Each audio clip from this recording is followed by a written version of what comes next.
הגמרא מספרת שכשעם ישראל יצא לגלות, התלוננו אצל הקדוש ברוך הוא. ריבונו של עולם, עזבת אותנו, שכחת אותנו, תראה כמה אנחנו סובלים. הקדוש ברוך הוא השיב לישראל במילים האלה: 12 מזלות בראתי ברקיע, ועל כל מזל ומזל בראתי לו 30 חיל. כל אחד מה-12 האלה, מתחת הפיקוד שלו, יש 30 גדודים של כוכבים. ועל כל חיל וחיל בראתי לו 30 ליגיון, ועל כל ליגיון וליגיון בראתי לו 30 רהטון, ועל כל רהטון ורהטון בראתי לו 30 קרטון, ועל קרטון קראתי לו 30 גיסטרה, ועל כל גיסטרה וגיסטרה תליתי בו 365 אלפי ריבו כוכבים.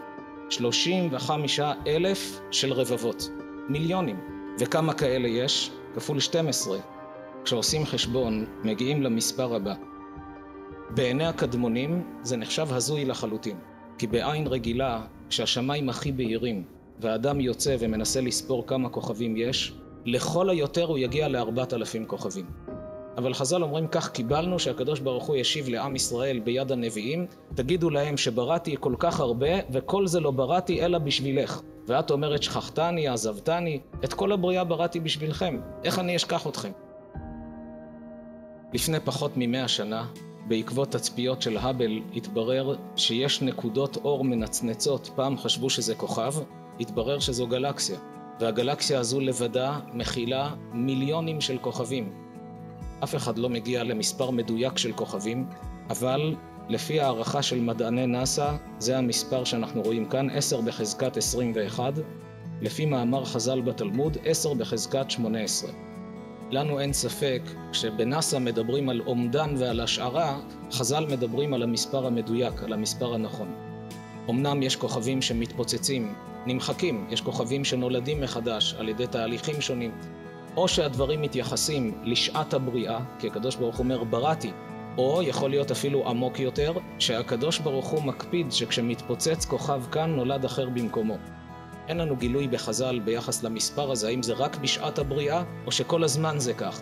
בכל מקרה, היום האדם עומד משתאה. איך חז"ל ידעו את הדברים האלה להגיע למספרים שנחשבו הזויים לחלוטין בימים ההם? וגם מוסר השכל לעצמנו, כמה להדביק את עצמנו באמונה בתורה האלוקית שנתן הקדוש ברוך הוא, כי המדענים עם כל הכבוד מה הם עושים?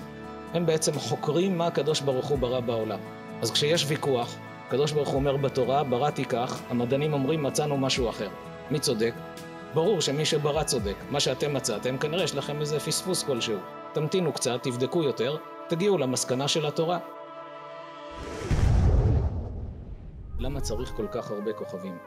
הרי בשביל שיהיו חיים בעולם, היה די בכדור הארץ, שמש, ירח, מערכת מתפקדת, זהו, לא צריך יותר מזה. אם הקדוש ברוך הוא היה בורא את העולם באמת, כדור הארץ, שמש וירח, היינו עלולים לחשוב שבזה מתחיל ונגמר הכוח האלוקי. והאמת שהקדוש ברוך הוא אין סופי, אינו גוף ולא דמות הגוף, לא מוגבל במגבלות של חומר ובשום מגבלה אחרת. מה עשה הקדוש ברוך הוא? נתן הוראה לברוא יקום אין סופי, ואז האדם מקבל ענווה.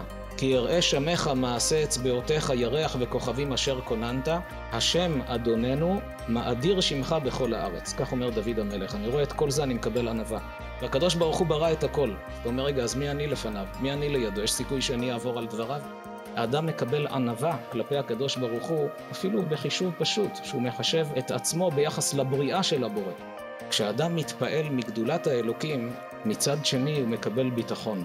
כי אלוקים כזה גדול שומר עליי, אז כמו שאמר דוד המלך, השם לי לא יירא.